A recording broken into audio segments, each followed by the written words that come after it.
The other thing I wanted to mention about Leg 70 is as we were in port with our delayed start, that's when the Iran hostage crisis began. Oh, my. Yeah. So we learned of that before we left.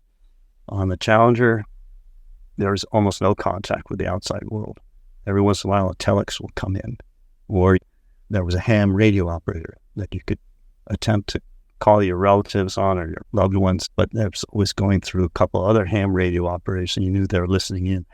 So we kind of thought, well, okay, hopefully they'll be released by the time our leg ends. But the leg ended in December 1979, and those poor hostages had another 13 months before they were finally freed.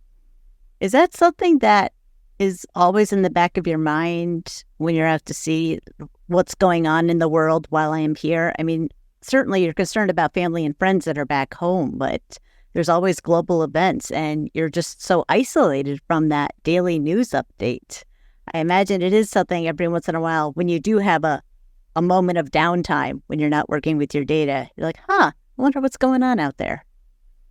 Yeah, and again, on the Challenger, it was very difficult to find out. I mean, I forget whether it was once a week or maybe once a day we would get a foot-long kind of telex with a bunch of headlines and no real information, just some headlines. And so you couldn't really keep up at all. But is that something that would then get passed around the ship, or how did news spread through the ship when that transmission came through? No, it would be posted somewhere. People knew to look for it.